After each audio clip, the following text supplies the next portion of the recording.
Welcome to All the Gear But No Idea, the South Australian fishing podcast hosted by Rhodey and Diz. The boys will share their tall tales of the one that got away, as well as some regular segments they know all you fishing tragics will enjoy.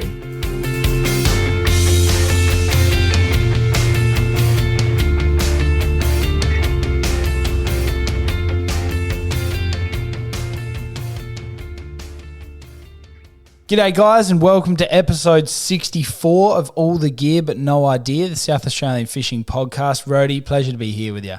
Diz, it's always a pleasure as I crack one of Bill Sando's 4Xs that he left in my fridge. Yeah, geez, it feels good to be drinking Bill's beers. It's about time he bought us one. And yeah, you know, count yourself lucky basically if you're drinking Bill's beers. But Rhodey, enough about Bill. We've got Steve Kontos from Insane Fishing Charters at Port Victoria, and he is a passionate man when it comes to getting out, getting a feed for your family, and it's going to be great to have a chat with him later on. Diz, Port Vic's a great spot, and if you've seen anything on his Instagram, sure you've seen the hundreds of whiting that he gets.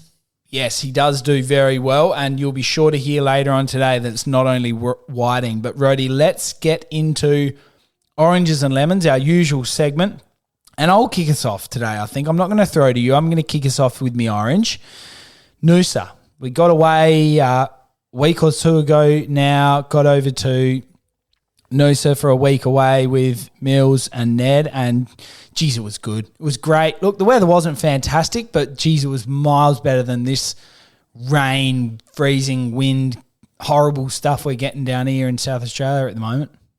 Yeah, Diz, look, that wouldn't be saying much to say it's better than our weather. So can you tell us something else?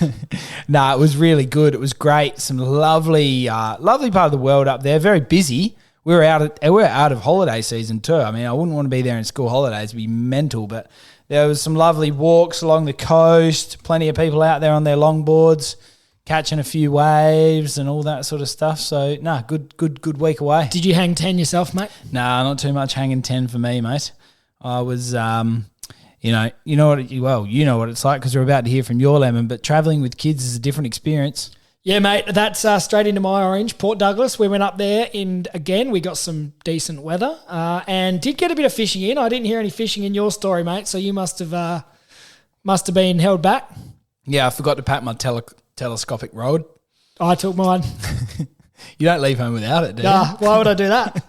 Anyway, it was good to get up in Port Douglas, and I don't know if you saw on the socials, Diz, a 94-centimetre barra. Yes, where'd you catch that? We won't mention that it came from the Barra farm. Does it count if you catch it at the Barra farm? We also actually went out on a charter, a little half-day one, with Port Douglas sports fishing. Didn't catch a barra on a rod and line, but we did catch one in the throw net. Interesting. Yeah, throw net's a foreign concept to us South Australians because they're illegal. Yeah, it is. Yeah. So Matt, the bloke who ran the charter, he was collecting some bait fish to take up the creek once we caught a little mackerel out the front at the reef, but couldn't get too far out with the weather, but shot down the creek to try and catch some mangrove jacks or barras. But anyway, we stopped in and threw a throw net over a school of bait, and what do you know, a big 52-centimetre, I think it was, barra. Bang. So just undersized, but... good fun nonetheless. Good to see. Got it back swimming away? Yeah, it took off. No worries, mate. But anyway, did take the rod. So it soaked a few baits. Beautiful. Beautiful. Good day out. Who went with you? Jack and Pete or? Yeah, they did. Yeah. Nice. Right. Let's move on to a sour note in the lemons, of course, Rhodey. And I'll get us started. So last weekend we didn't have weather again. Not great. Just had a bit of a brief window there where we could sort of sneak away for the day. Got down to... lovely part of the Clare Valley in Mintaro, but it was Minman versus BSR.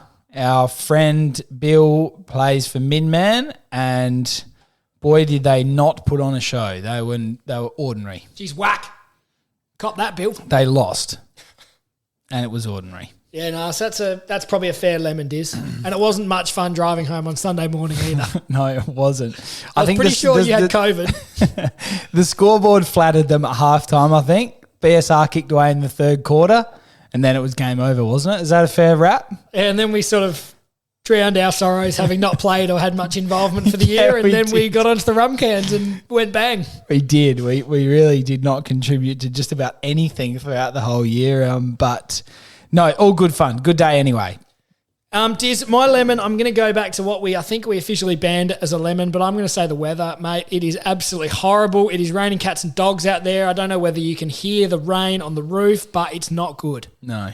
Geez, that's a boring lemon, though. So let's move on from that very quickly and get into, of course, what we would talk about every episode is the merch that's available. And it's probably, well, you'd like to think at least that it's getting close to non-beanie weather time, but, you know, look what's happening. If you look outside, mate, you need a beanie. You need a beanie. Of course you do. You know what? A little beanie with like an umbrella on top would be handy right now.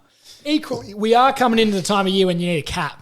So you could almost get one of each and be happy. Yeah, you could. And, that's a fair shout because sometimes when you go out fishing, in the morning it might be a bit frosty because you're getting up, you might be beating the sun or whatever, and so you just need to keep the lid a bit warm with the beanie.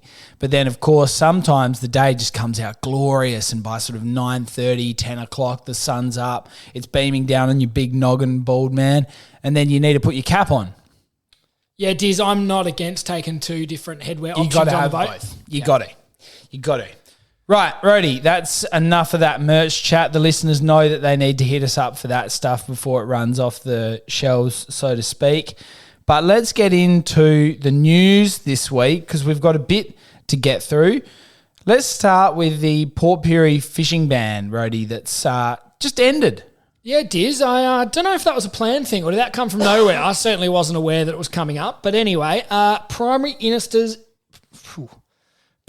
Industries Minister, I absolutely butchered that, Claire Scriven, has said that fish would now be able to be taken in waters around Port Pirie after the lifting of some precautionary fishing restrictions. So temporary bans were put in place in Germain Bay since September 2020, which prevented the taking of some species, and they've been lifted, Diz.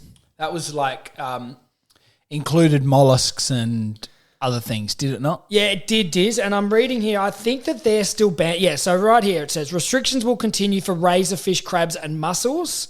And that was to do with the heavy metals, Diz, in the water or in the water or the sediment or a bit of both. Well, I think it's mainly because those things grow based on the amount of bloody water they filter, right? Yeah, they do. And I suppose being sort of at the bottom of the food chain and sucking up all that, sediment, they were the ones that copped it the worst.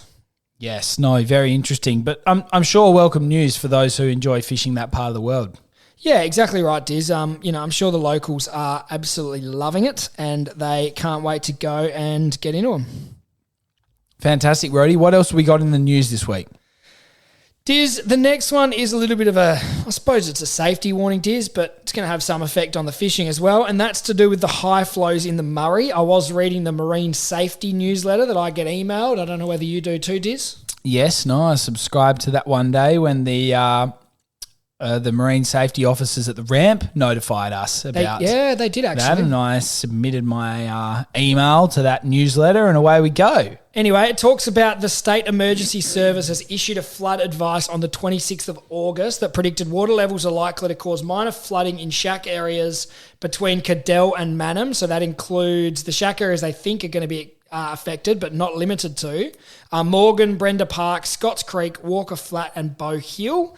And it says here, according to the SES, that flows into South Australia are likely to exceed 60 gigalitres per day in around about the next couple of weeks. Oh, Fraser territory. It is, Diz. Jeez, better call Shape. Yeah, we'll get him on the line, Diz. A mate of ours has a shack up there, so we're going to get him on the phone after this and let him know. The flows are good for yabbies, that's where I was going to go with this, Diz. It's going to be great. I reckon it'll be a great season for yabbies later on once the weather warms up. Yeah. And I just actually took my yabby nets to work yesterday and gave them to Pete from work, who's heading up on a houseboat next week. So we'll get a report from him for the next podcast. Hopefully he gets onto a few. So anyway, we'll get that to you guys. But I suppose the other point with that, apart from the yabbies hotting up, there will be a lot of crap floating down the river with these increased flows. Yeah, absolutely. Logs and, whatever else. So yeah, well, insurance companies will be issuing their warnings, maybe not even insuring in some parts of the river. I know that's certainly the rumour that another friend of ours, Diz, Amy Sanders, was telling us at the footy last week. She's a river skier and wakeboarder and all that. So she was saying river advocate, some would call her. They are going to crack down on the insurance for some of those river ski boats. Yes, interesting. Well, watch this space and take precautions obviously, if you are on the Murray River. And actually, I'm going up the Murray in a couple of weeks, so I'll give you that's what's that, the October long weekend. We've got a place at Murray Bridge, so we might do a little bit of fishing and yabbying potentially then too. So I'll give you an update on the river flow in a couple of weeks, Diz. Please do. I'm going to miss that one, unfortunately. A bit of FOMO happening. Yeah, no fun, mate. You're out. Yes. All right, let's get on to the Snapper Working Group, Rody, because RecFish SA are very excited to announce the establishment of the SA, or the RecFish SA Snapper Working Group, the SWG. Yes, Diz. That is, topical news because we know the snapper story is heating up towards the end of the year. Yes, it is, and it's got some members with clearly a vast range of experience, obviously to do with the recreational snapper fishing in South Australia. Those members are, of course, Ian Clift from Sports Fishing Scene, Mick Wilson, Saftag, Danny Simpson, Pulse Environmental, and Barry Brown is the RecFish SA representative. Rody, what are they going to be doing? Yeah, Diz. So they're going to develop a position paper on the long-term management of the snapper fishery and are going to sort of basically represent the recos in discussions about what happens with the snapper ban. So I suppose what happens is the PIRSA release their numbers, then groups such as the Snapper Working Group will get together with government, and I'm sure representatives similarly from the professionals and the charter businesses, and they're all going to sit around a table and chew the fat and figure something out, I suppose, Diz. Yep, sounds good. Like the position paper, I'm sure that's going to be advocating for a fair catch and a fair take allowed for the recos, and we look forward to seeing what they come up with. And they're going to present their findings to the Minister for Primary Industries and Regional Development, Claire Scriven, and they are calling out for recreational fishers to have the opportunity to provide input into this group. So keep your eyes peeled, and we'll make sure we keep you in the loop with that. Well, here's my pressure point: put them under heat, get them moving on it, Rody. Yeah, don't let the government get away with it, boys. No, I reckon just move hard on it. Make sure that we're working towards the January time frame, and if that's not going to be doable, we want to know now. And I'm certainly not pushing that we should have a lot of snapper caught, but I think they should have very sort of tight restrictions on a couple of fish probably per person, not as many as the 5 small ones, 2 big ones you used to be able to get. But surely we can catch a few fish, Diz. Oh yeah, I would have thought so. I think I'll be very disappointed if it doesn't open, but I'll understand if it opens under some pretty tight parameters, which will be okay. Yeah, I think at this point, Diz, when we can't catch any, we'll take anything we can get. Absolutely, mate. Now, what else have we got in the news segment? This came up on Facebook the other day, something along the lines of the longest time tuna tag? Longest time a tag's been in a tuna? Yeah, so Ryan Gazzola, who is 17, a young fella, he's caught the longest fish in Liberty in Australian history, Diz.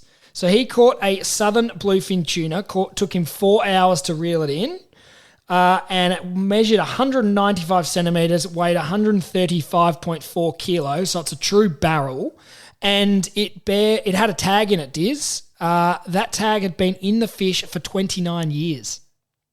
Wow. So that's a long time. Saftag would be frothing on that. So we were 1 when that tag went in. Oh, that's amazing, isn't it? So that's pretty amazing. Yeah. So CSIRO has said it is the longest fish caught at Liberty in Australia's history. It was tagged in 1993. And actually, Diz, the fish was only 1 year old, they reckon. So the fish is the same age as us. Unbelievable. So barrels are 30 years old, according to this. Geez, they've done a bit of swimming in their time then. Oh, geez, they've covered more Ks than us. Yeah, they certainly have. Well, certainly than me. All right, Diz, and this is one last thing in the news that I wanted to touch on. We did share a video from RecFish, Diz. It was a bit of an update from RecFish on what's going on. They're going to share some videos every so often about a bit of an update. But one thing I took from this, Diz, and this was the video from Andrew Harris, who we had on the podcast a couple of episodes ago. He was speaking in the video, Diz, and he presented that it's been rumoured that the rec fishing sector in SA, this is according to the National Economic Social Survey, which was completed last year, and that's undergoing the final review and will be released later this year. According to the rumour about this particular survey, it's been rumoured that rec fishing sector in SA is now estimated at $1.23 billion, Diz. Whoa. And that's 10 times more than the $160 million that everyone seems to be basing all their findings on at the moment, Diz. That's what we like to hear. So if that is what happened, what comes out of this survey, Diz, that's going to give rec fishing much more bargaining power. Would you agree? Absolutely, I would. I think this has always been an economic discussion to some degree because our value's not been recognised, I suppose, often because a lot of us do it out of the absolute pureness of our heart and the fact that we get so much enjoyment out of it. And maybe I feel sometimes, unfortunately, that economic value hasn't been recognised because regardless, we're going to continue to do it. But it's about time that the government did understand that what the rec fishing community do is put a significant amount of dough back in the kitty. They do, Diz, and hopefully this gives us a bit more bargaining power and fingers crossed the rumours are true. Absolutely.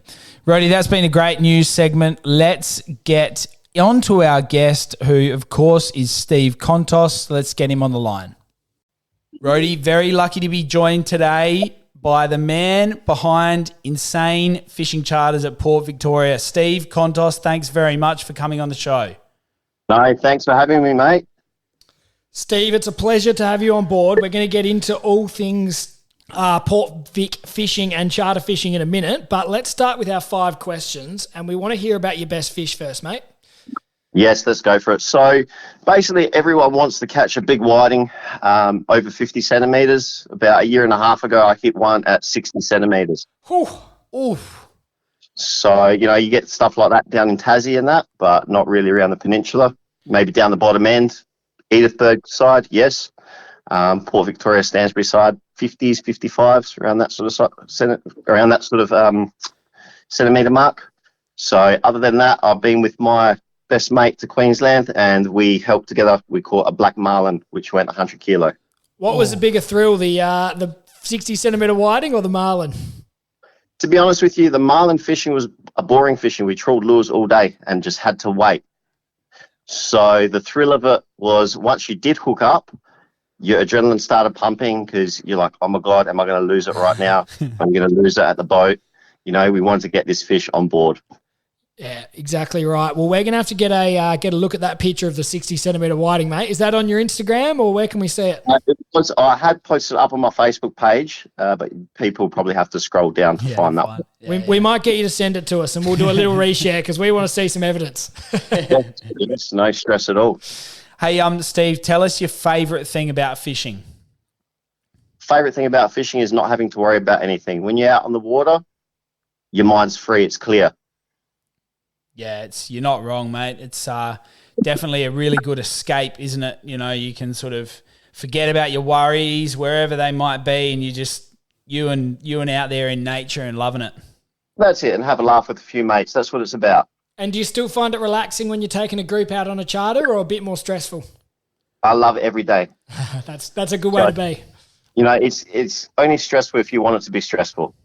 At the end of the day, you can only do so much. I can only put my customers onto the fish, and they're there to catch them. So everyone's skill level is different. I don't have no expectations. But at the end of the day, if we can't get our fish, we go try for another species of fish to bring into the boat so they go home and they can feed their families. Now, that's a good attitude to have, Steve. Now, tell us, what is your first fishing memory or what got you into it? Well, I went when I was 5 years old with my old man out on his boat, and I got seasick. So he basically said to me, no, you can't come again until you're 8. And the day after my 8th birthday, it was a Friday night, he was going fishing on the Saturday. Apparently I went up to my mum, I said, Dad said when I was 8, I'm allowed to go out back on the boat. And I went back out on the boat, and believe it or not, I was getting chronic seasickness from the age of 8 right up to 16, and now I've grown straight out of it. Oh, wow. That's amazing. Don't get seasick no more. Perfect. Geez, you want that in your line of work, don't you? You don't want to be... Definitely not. And you know what? It's not a nice experience, and I do feel for people that get seasick too. So I can relate to them when they're on my boat and make sure they're comfortable. Yeah, that's it. Mate, tell us about your favourite sort of fishing and why. Believe it or not, my favourite sort of fishing is squid fishing. Yeah. Squid fishing, you're just floating around. There's no worries. If it happens, it happens. There's just something about it. There's no extreme thrill, but it's just more a relaxation thing. It is pretty carefree, really, isn't it? Squid fishing. Yeah, 100%. Yeah. And quite easy. Quite easy. Not very dirty. Not messy. Don't need much. Or when you get one of those just beautiful days where it's dead clear and you can see the squid coming up and smashing the lures. That's It's good exactly fun, right. hey? Yep, that's exactly right. A few cold drinks and away you go. Bit of music. And actually, the best thing about squid fishing is there's nothing worse than coming home fishing for snapper and you smell like pilchards, even if you don't catch anything. If you have a bad day on the squid, you come home clean. Well, that's exactly right. All right, Steve, tell us about your funniest fishing story or the one that got away. Oh, the one that got away, look, I'm a bit of a prankster. I like to have fun out on the boat. And obviously I had a few friends and I picked my crowd. I had a lad out on the boat. He was baiting his hooks up. I was tapping the back of his rod. He wound it up. He wound it up a few times in 30 metres of water. And I said to him, look, mate, I said, I know what's going on because the bait was still on the hooks. I said, I know what's going on. The fish is attacking your sinker. You have to rub it with your hands. So he started rubbing it with his fingers. Basically, he dropped back down. I started tapping the rod again. He wound it all the way back up. I said, nah, mate, you have to rub it harder. I said, you have to rub it on your shorts. So he started rubbing it on his shorts. So it's not necessarily the one that got away, but it's the one that got away in that gentleman's eyes. That's right. You've stitched them up well and good. That's excellent. Bit of fun. Absolutely, Steve. Well, thank you very much for going through those 5 questions, mate. We are really keen to hear about your business. So we mentioned at the start, Insane Fishing charters out of Port Victoria on the York Peninsula. What can your guests expect on a day out? Talk us through it. Look, it's not just a day out fishing. It's a day out learning, right? It's a day out having fun. It's a day out meeting new people that, we might have a mixed group. It's a day where I show them around the island. I show them a bit of Port Victoria, what there is there, the ships that used to run in Port Victoria, how the indigenous, the Narungga guys got across to Warnang Island. I show them a bit of the island around the back. There's some caves, there's some seals. So there's a bit of sightseeing as well. But out on Insane, the main part is keeping everyone's rods bent from the word go. Awesome. So basically, when I started my business, I started from scratch, so I had to make it work. No clientele, my own marks, found my own grounds, and then basically I've taken it to the next level, obviously getting people onto the fish continuously, and that's what I aim for each and every time. What makes me more different to any other charter is if I come back with no fish, I won't charge, and it hasn't happened to me yet. That's a pretty impressive stat there, Steve. Now we want to ask you about the business. Tell us about the boat and how long you've been running the charter for. Yeah, so it's just gone on 5 years in this December. The boat is 8 metres in length and it's 3.2 metres wide. It's a custom-built alley farm. So there's over a metre of room fishing between one another. So it's not like you're crammed or anything like that. You get in other boats where they're 2.5 metre width because they're legal on the road. My boat is oversized.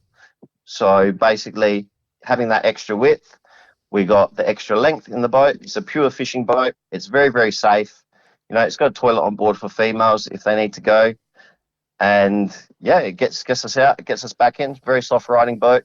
The waves, it just punches straight through. So, people that are a little bit elderly, they don't feel anything gone through their body. There's no jars on their back. Because myself, I do have a bad back. I've got a slip disc between 4 and 5, and I'm fine when I'm out running. And that's what you want in it. So you can fish more days of the year and don't have to do cancellations and all that sort of stuff. So that's fantastic, mate. No, that's exactly right. And being so wide, it makes the boat very, very stable on anchor.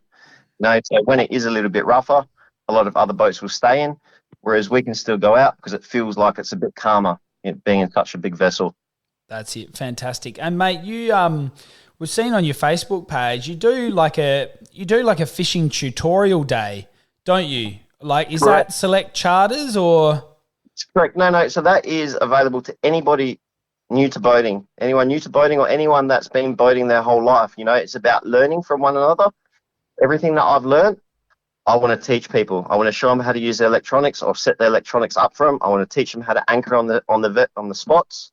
All about how the fish migrate in the Gulfs, because there's no point, fishing for what's not in season. if you want to catch fish, you got to fish for what's in season. And then basically hit that species, and then the following months, everything comes through a different time of year. So, you can go from absolute amateur, never having a boat before, to having a boat, learning how to drive it, making sure that they're going to come home safe with the family. Balancing the vessel is very, very important. I want to make sure that people know about being out on the ocean, because when you go and get your boat license, basically you get a license and you got no experience out on the water, and the water is a very, very dangerous place. And do you take blokes like Dizzy out that have had a boat for years and fished all their lives and still have no clue? Look, it's not about yes and no. It's more about them comprehending what I'm saying. If they can't comprehend what I'm teaching them, well, then there's going to be a bit of an issue. Although in saying that, they can call me back anytime. Once they've been out with me, I don't care. You can call me 100 times a year. I'm going to answer my phone. Okay, I'm there to help. I'm there to guide you through whatever troubles you're having, basically. Oh, that's a great service that you offer, mate. That's few and far between. In fact, I imagine that's very unique to your charter. So certainly a big draw card for anybody out there who's interested in getting down there and getting out with your mate. It's fantastic. Yeah, well, most definitely. At the end of the day, if I was to die tomorrow, I've got all this knowledge. No one's going to know it. Yeah. It's all going to go down the drain. Yeah, no, it's fantastic that you're sharing it, mate. Now, while we're with you, tell us about the whiting fishing. We're seeing heaps of photos and everything. You don't miss out too often, mate, on the whiting. And King George are really good eating, good fighting fish as well. And imagine you've had a lot of good and happy customers out on the boat. Oh, 100%. Look, it's a great sports fish. Everybody loves the King George whiting. To be honest with you, the King George whiting doesn't have a lot of taste, and I think that's why a lot of people like it, because fish is very healthy for you, so it's going to taste like what you put on it. So whatever spices they're cooking with, that's what it's going to taste like. I guide people through different ways to cook it, obviously.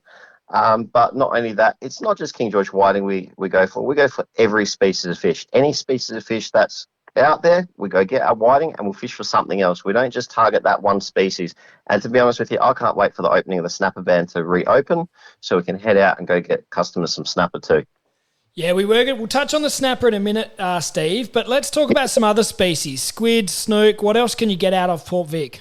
Well, look, we get lots of trevally and they're great fighting fish and they're great eating fish. All right, you just got to know how to cook it. Quick skin, and away you go. So you get your snook. You do get sharks. You got to target them, though, so you're going to waste a bit of the day. So I can do just a shark charter. It's more a fish that you sort of got to sit there in the one spot and maybe do it overnight or as the sun goes down. That's up to the client, basically. But more or less, we go for our whiting, squid, snook, snapper when they're in season, crabs, garfish, tommies, whatever anybody wants to eat. As long as they're not going to waste it, I'm happy to target it for them. Jeez, that's awesome, mate. Fantastic. And you've got, we had previous guests on the show, Benji. He gets out there on the boat with you as a bit of a deckhand. Is that the go? Yeah, he loves it. Look, he comes out as a mate. He loves fishing, so he only lives up the road and that. He comes out, gives me a hand. He takes some fish home for himself, and away we go. Happy days. Everyone wins. Now, you did talk about it briefly, Steve. Tell us about hopefully the end of the snapper ban coming up. How's that affected the business? And I'm sure you got lots of people queuing up to get on the boat once that hopefully opens. Yeah, look, I think it's affected not just myself. It's probably affected a lot of other charter operators, as it has. We've just had to adapt to it. Fingers crossed, when they open it up, we'll be able to, even just go out and get one snapper. They're very, very tight-lipped at this point in time. We've been to meetings. We've spoken to the scientists. They're not saying much. So we have to wait until December to get the results. So the results come in November, and they make their decision in December whether they're going to open it or not. Fantastic. So from my knowledge, from what I've heard, a snapper takes 4 years to grow to 38 centimetres, which is the legal length. We've had the snapper ban for 3 years so far. Yeah. So I'm not too sure in what they're going to do, but at the end of the day, it's out of my control. It's out of any other charter operator's control. So whatever happens. We just have to roll with the punches. Yes, it's a huge kick in the guts for us because we do have customers wanting to know how we're going to open. So customers from interstate can book accommodation and come down and stay. So tourism-wise, yeah, towns are losing a lot of money. It's not just myself. You know, that $100 that they bring into the town is a lot of money for Port Victoria or for, say, Balgowan or, you know, down the bottom end, Edithburg. So, yeah. Yeah, it's pretty hard going with the bloody short turnaround between the decision being made and hopefully the snapper opening for people like yourself that are relying on customers and bookings and things like that, isn't it? Correct. And then it's just going to be a mad rush. So we'll see what happens when it opens, I guess. Just got to go with it. That's it. And, mate, I think, to be honest, you've done such a fantastic job at diversifying your business and making sure that you've got options for just about everyone. So real credit to you, mate. And, we love what you're up to. And, yeah, we'd love to come down there and get out there one day with you. Nah, appreciate that, mate. You guys are welcome down there anytime. Awesome, mate. Now, one thing we did want to ask you before we sort of let you go, yes.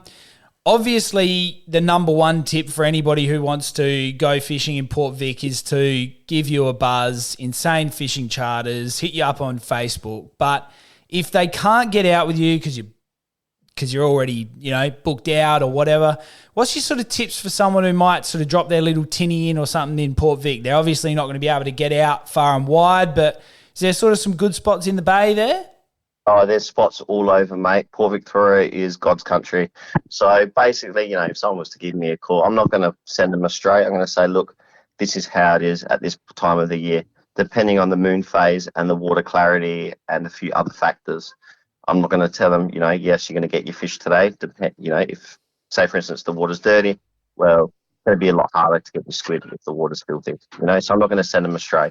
I'm going to send them to go get their fish if there's fish in that area, or pick up the coast, or, you know, further up, because once you get across, you can go down the bay and up the side of Point Pearce, and it's still calm. You can actually quite a fair way to Warnang Island, just in the tinning, that is. So, yeah, people with bigger boats, well, it's quite easy. I can send them in the right direction as to where the fish are at that time of the year.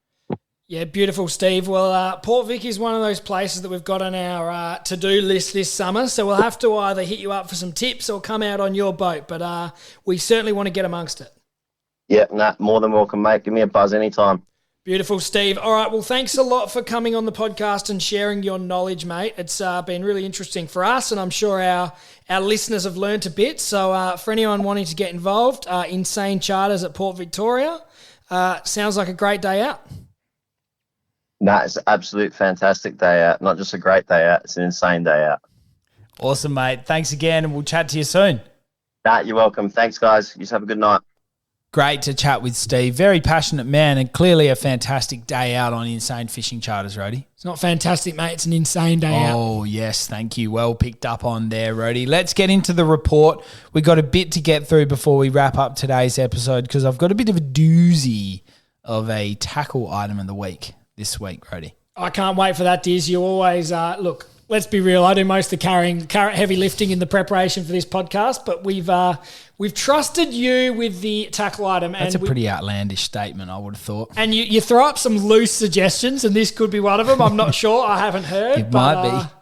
We'll fingers crossed it's going to be something good, Diz. But let's get to the report first. Yes, Rhodey, the salmon comp, which we've been talking about in the report segment for a number of weeks now, has finished. So there's been the winners announced for the Australian Salmon Fishing Championship, which is, of course, out of Elliston, but covers a large amount of area. So the winners are, Rhodey? Dizzy, the heaviest salmon was caught by Rick Eames from Tumby Bay. He wins $2,000. That's a good salmon.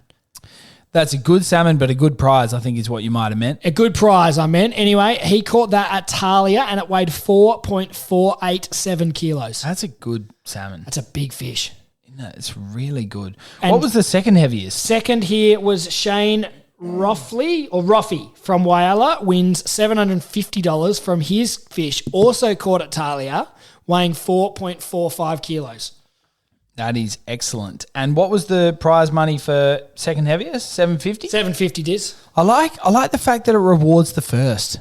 Diz, you know what I like? I like that they've all given away their secrets, and I'm going straight to Talia next year. Yeah, good shout. Top two fish, that's the spot to be. Good shout. Yeah, you're not wrong. What else have we got in the report this week, Baldy? Well, Rhodey, I've had some colleagues get onto some serious hauls of squid. We're talking bag limits down Normanville. Now, whether they fished out of Normanville or made their way around to Warina, where we've had some joy before, we've never really got the bag there. But no, we've probably never set out to get the bag though either. We've always gone whiting fishing or gone for a bit of a cruise and then got some on the way out. Was this land based or on the boat? No, on the boat. Little tinny, lovely day apparently, and yeah, got into them in a big way.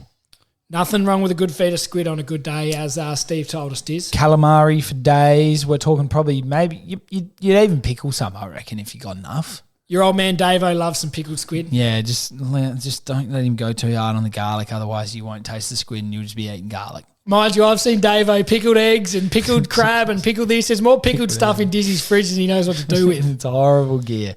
Rody, fishing report this week. I'm going to, not so much of a fishing report, but more of a fishing suggestion. Start your planning for your Port Augusta Kingy trip. Yeah, they'll be on us soon, won't they? Elsewhere. Yep, they'll be on us soon. They will be. You haven't heard any early reports? No, I haven't. I've heard some rat kingies being caught, some, Point Lowly, that type of area, but not in any big numbers. All I'll say is those that get the early fish aren't always that vocal about it. No. So they could be there. That's exactly right. And they'll usually go back for a few trips until it becomes common knowledge, which is clearly sensible. We see that for the tuna season most years.